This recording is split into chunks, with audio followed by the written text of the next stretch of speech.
আজি মই কঁঠালৰ মুচিৰ এটা তৰকাৰী বনাব ওলাইছো। এই কঁঠালৰ মুচি বনাবৰ কাৰণে মই সৰু সাইজৰ কঁঠালৰ কলি এটা লৈ লৈছো, মুচি এটা।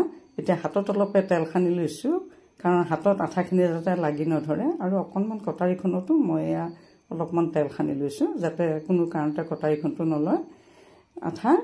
এতিয়া মুচিটো কাটিছো, চাও অতি মানে তাজা কঁঠালৰ মুচি হয় এইটো কাটিলো। কিন্তু এটা কথা হল, কঁঠালটো অতি তাজা হোৱাৰ কাৰণে ইয়াৰ আঠাটো খুব বেছিকৈ ওলাইছে। সেইটো কাৰণে মই এখন পেপাৰ পাৰি আঠাটো ইয়াতে, যাতে প্লেটখন নষ্ট নহয় তাৰ বাবে আঠাটো মই ইয়াতে পেলাই লৈছো। চাওক পেলাই লৈছো। এতিয়া মই এইটো কটা আৰম্ভ কৰিছো। চাওক কাটিবলৈও সুন্দৰ আৰু এটা সুন্দৰ ৰেচিপি হয়, খাবলৈও সহজ। চাওক মই পিচ পিচকৈ এতিয়া কাটি লৈছো। এতিয়া ইয়াৰ পিছত আকৌ বাকলিটো মই ক্ৰমান্বয়ে পেলাই দিম। বাকলিটো চাওক, তলৰ বাকলিটো মই পেলাই দিলোঁ, গোটেইখিনি কাটি লৈ এতিয়া মই এটা চৰিয়াত মুচিখিনি পেলাই দি অলপমান পানী দি অখন্ত ওপৰত তিয়াই ৰাখিম।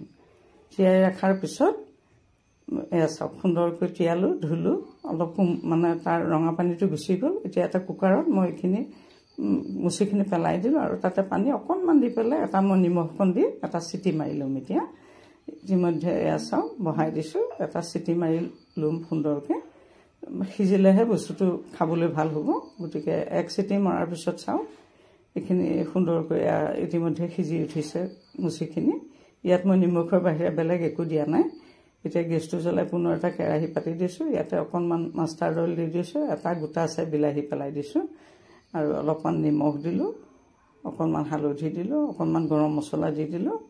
পুনৰ লৰাইছোঁ, লৰাই ইয়াতে অকণমান পিঁয়াজ দি লৰালোঁ। লৰাই ইয়াতে চাওক সুন্দৰ হৈ গৈছে। ইয়াতে মুচিখিনি মই পেলাই দি পুনৰ ভাজিছোঁ। এটা অতি সুন্দৰ ৰেচিপি, আপোনালোকে সুন্দৰকৈ বনাই খাব। আপোনালোক যদি মোৰ চেনেলটোতে প্ৰথমবাৰ আহিছে, অলপমানে গৰম পানী দি দিছোঁ। চাওক আপোনালোক যদি মোৰ চেনেল প্ৰথমবাৰ আহিছে, তেতিয়াহ'লে মোৰ চেনেলটো জিৰা আৰু জালুকৰ গুড়ি দিলোঁ, অকণমান কণ বিলাহী দি দিলোঁ, কেইটামান ঢাকি দিলোঁ। আপোনালোক যদি মোৰ চেনেলটো প্ৰথমবাৰ আহিছে, তেতিয়া subscribe May A to Z tasty kitchen. এতিয়া চাওক এই বিলাহীকেইটা মই সুন্দৰকৈ ভাঙি দিছোঁ। গোটাকৈ বিলাহী পেলাইলে তাৰ সোৱাদটো অধিক সুন্দৰ হয়। সেইকাৰণে মই তেলতো এটা গোটা বিলাহী মাজে মাজে পেলাই দিওঁ, খাবলৈ অধিক সুন্দৰ হয়। চাওক সুন্দৰকৈ হৈ গৈ আছে, এটা অতি সুন্দৰ ৰেচিপি। পুনৰ অকণমান পৰ মই ঢাকি দিছোঁ। ঢাকি দিয়াৰ পিছতে চাওক ইতিমধ্যে এইটো হৈ গৈছে। তাতে মই অকণমান চিলি ফ্লেক্স দি দিছোঁ। গতিকে এই সুন্দৰ ৰেচিপিটো আপোনালোকে সুন্দৰকৈ বনাই খাব।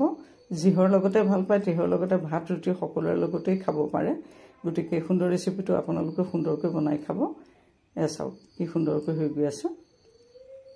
চাওক কালাৰটোৱেই সুন্দৰ হৈ গৈ আছে, নহয় জানো? চাওক এয়া কিমান ধুনীয়া হৈছে।